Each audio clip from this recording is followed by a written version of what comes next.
John 5. After this, there was a feast of the Jews, and Jesus went up to Jerusalem. Now is in Jerusalem by the sheep gate a pool, which is called in Hebrew Bethesda, having 5 porches.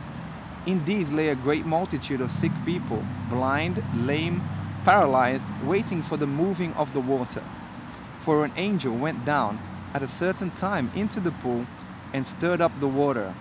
Then whoever stepped in first, after the stirring of the water, was made well of whatever disease he had. Now a certain man was there who had an infirmity 38 years. When Jesus saw him lying there, and knew that he had been in that condition for a long time, he said to him, "Do you want to be made well?" The sick man answered him, "Sir, I have no man to put me into the pool when the water is stirred up. But while I am coming, another steps down before me." Jesus said to him, "Rise, take up your bed and walk."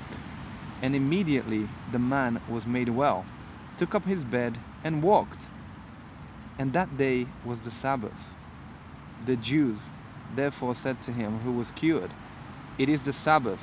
It is not lawful for you to carry your bed." He answered them, "He who made me well said to me, 'Take up your bed and walk.'" Then they asked him, "Who is the man who said to you, 'Take up your bed and walk'?" But the one who was healed did not know who it was, for Jesus had withdrawn, a multitude being in that place. Afterward, Jesus found him in the temple and said to him, "See, you have been made well.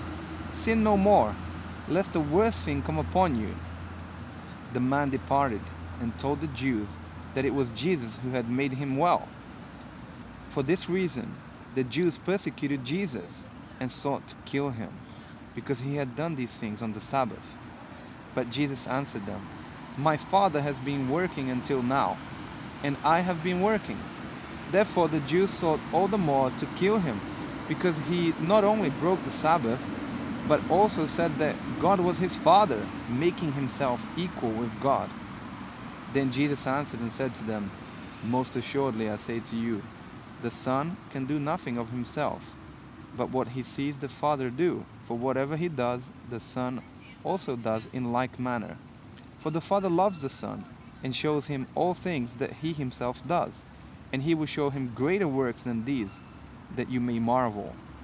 For as the Father raises the dead and gives life to them, even so the Son gives life to whom he will. For the Father judges no one, but has committed all judgment to the Son, that all should honor the Son just as they honor the Father.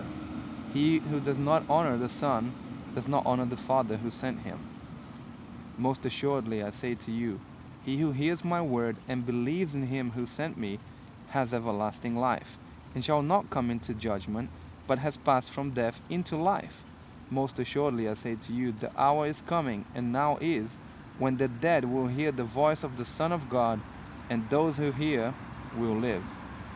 For as the Father has life in himself, so he has granted the Son to have life in himself, and has given him authority to execute judgment also, because he is the Son of Man.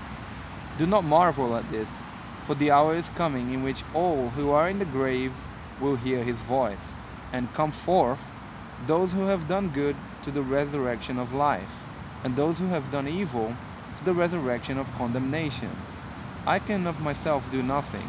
As I hear, I judge, and my judgment is righteous, because I do not seek my own will, but the will of the Father who sent me. If I bear witness of myself, my witness is not true. There is another who bears witness of me, and I know that the witness which he witnesses of me is true.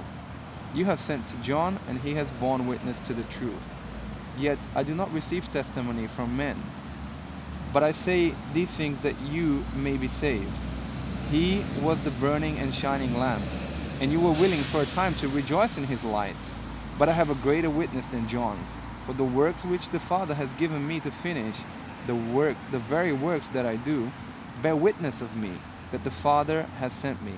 And the Father himself who sent me has testified of me.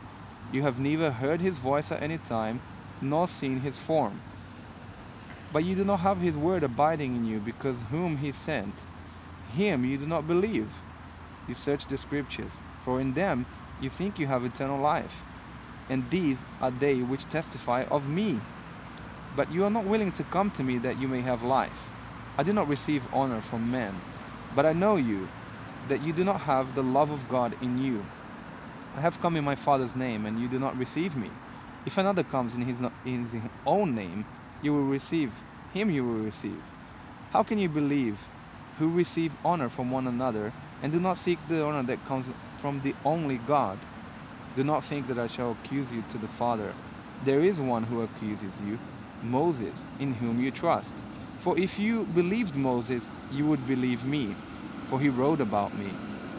But if you do not believe his writings, how will you believe my words?